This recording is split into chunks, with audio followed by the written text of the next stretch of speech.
O governo federal anunciou o Plano Safra e, como sempre, os especialistas no assunto apresentam ressalvas. Tivemos a divulgação do Plano Safra 2026-27, que trouxe duas realidades distintas.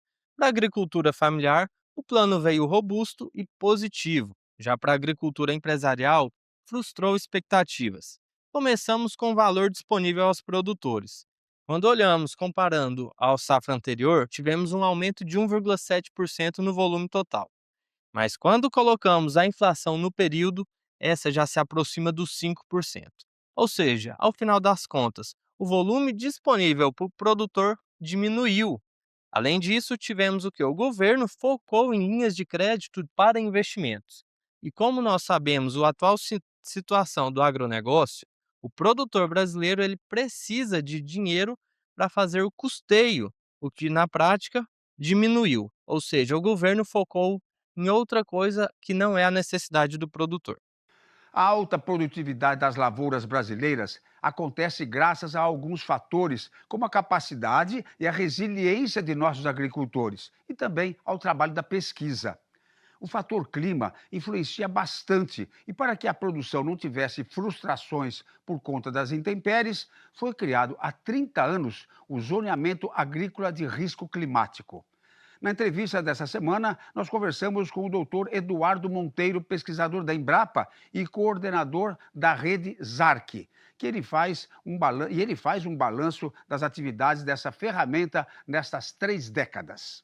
Nesse contexto, né, a Embrapa, junto com instituições parceiras, começou a desenvolver essa metodologia para avaliar, né, os riscos climáticos para a agricultura e quantificar a frequência de ocorrência desses eventos em todo o território nacional e nas diferentes épocas de cultivo do ano, tá? E gerando assim um resultado que o Proagro passou a utilizar da seguinte maneira: fala, olha, a gente aceita um nível de risco até determinado limite. Na época, né, ali no início dos anos 90, aceitava-se um risco de até 20%, né? Ou seja, pensando assim, grosso modo, isso significa o quê? Um risco de 20%? É ter uma perda significativa em 2 safras a cada 10, né? A cada 10 anos de safra, seria esperado ou tolerado uma perda de até 2 safras a cada 10 anos, tá?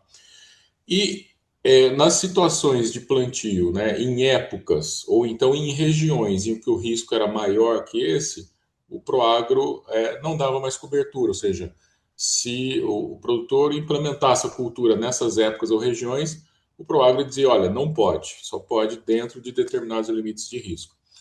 E aí isso, Osmar, permitiu uma redução de 70% nos índices de perda do Proagro naquela época, na década de 90, tá? Então, o zoneamento ele entrou inicialmente como opcional, e aí, em função dos bons resultados, logo nos anos seguintes, ele se tornou obrigatório pelo Comitê Monetário Nacional, passou a considerar que o ZARC deveria ser obrigatório para todas as operações do Proagro, né, em função dos resultados muito positivos, e com isso ele foi se expandindo para outras culturas, começou ali com as 4, 5 culturas principais. Hoje já existem 49 culturas agrícolas atendidas pelo Programa Nacional de Zoneamento Agrícola de Risco Climático, né, o ZARC, e devemos chegar aí, acho que a 52 culturas até o final do ano. O ZARC tem um modelo básico, mas ele consegue atender a todas as regiões do país? Totalmente variável, né? Cada cultura utiliza os seus próprios parâmetros, suas próprias características, tá?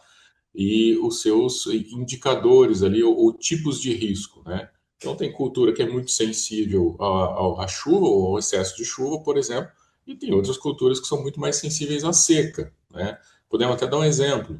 A palma forrageira, que é uma cultura alternativa, útil para as regiões semiáridas do Brasil como fonte de alimentação animal, ela só encontra condições adequadas de desenvolvimento em regiões realmente secas. Quando você extrapola para outras regiões, a chuva mais volumosa e mais frequente acaba sendo um fator de risco para a palma forrageira. E para encerrar nossa conversa com o Dr. Fernando, ele falou sobre as novidades que o programa traz para os nossos agricultores. Veja aí. O ZARC em níveis de manejo, ele é a evolução do ZARC tradicional, tá?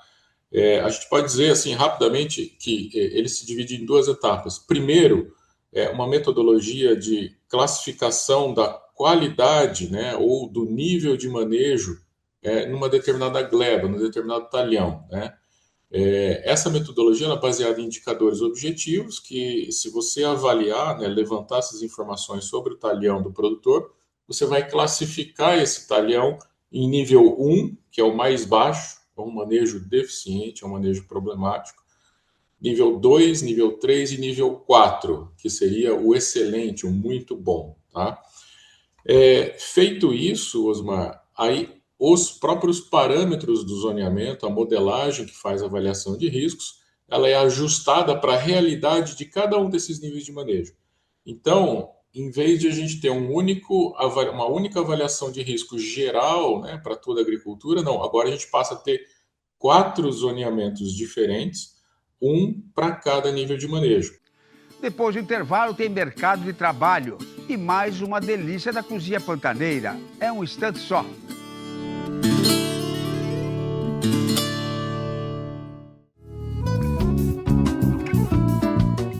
Na cidade de Aquidauana tem 4 vagas para campeiro na pecuária. Informações pelo número 3241-5652 em horário comercial. Tem uma oportunidade para classificador de grãos na cidade de Carapó. Os interessados podem ligar para 3453-4265. Se você é operador de máquinas agrícolas, tem 7 vagas de trabalho em Costa Rica.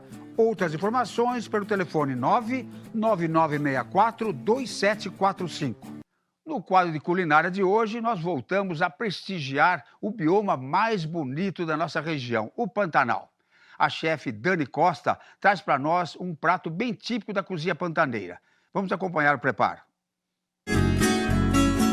Olá, eu sou a chefe Dani Costa e hoje eu vou ensinar para vocês uma receita perfeita para esse inverno. É uma receita da nossa região do Pantanal, que é o caribéu pantaneiro. Muitas pessoas ainda não conhecem, mas nada mais é que um guisado de carne com mandioca, onde a diferença é que não usamos a carne fresca, e sim a carne soleada com a mandioca. Esse prato ele foi criado na região do Pantanal pelos indígenas, pelos terenas, né? E popularmente ficou conhecido como caribéu. É uma receita muito saborosa, perfeita para o friozinho, um caldo bem delicioso. E eu vou ensinar para vocês o passo a passo dessa receita. Os ingredientes são 1 kg de carne soleada, 30 ml de óleo de soja ou azeite, 100 gramas de tomate picado, 1 kg de mandioca picada, cheiro verde a gosto, pimenta de cheiro a gosto, 50 gramas de cebola, 2 dentes de alho picado, 2 colheres de sopa de colorau e sal a gosto. E agora vamos para o preparo da receita. Aqui nós já temos uma panela aquecida, onde eu vou adicionar o óleo. E agora nós vamos adicionar a nossa carne de sol para refogar. E agora nós vamos adicionar a cebola para deixar essa carne bem douradinha.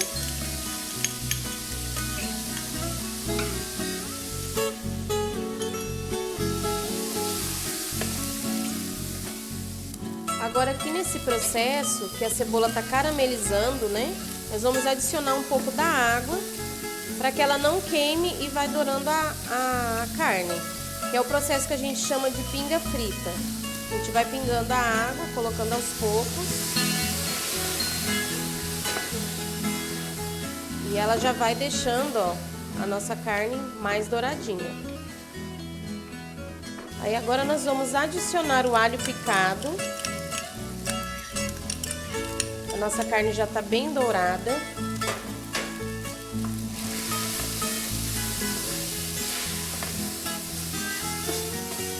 Dá uma leve refogada.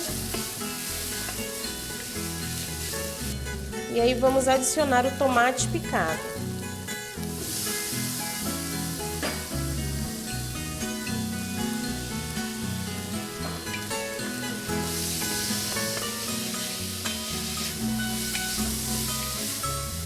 E agora, nesse processo, nós vamos colocar o coloral para ajudar a dar uma cor no nosso caribel. Além da carne dourada, o coloral também dá esse toque para ficar uma cor bem bonita no nosso prato. E agora nós vamos adicionar a mandioca picada. E aqui eu vou colocar sal, tá? Uma quantidade, não precisa ser muito, porque depois você pode acertar esse sal no final da preparação. Eu vou colocar um pouco aqui a gosto e depois, se precisar, a gente coloca um pouquinho mais. E agora aqui nesse processo eu vou adicionar a água para que cozinhe a mandioca, harmonize todos os temperos aqui e a gente finaliza o nosso prato. A quantidade de água é até cobrir a carne com a mandioca, para que ela possa cozinhar bem.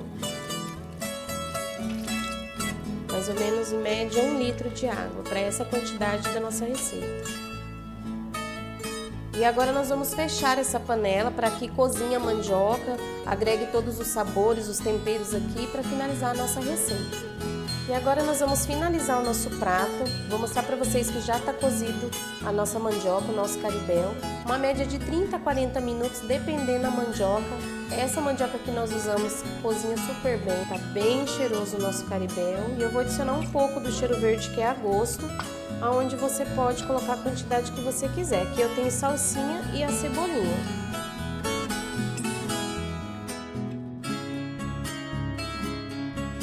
E com a receita do caribel pantaneiro, nós vamos encerrar essa edição do Agroeducativa. Obrigado por sua atenção e uma feliz semana a todos. Tchau!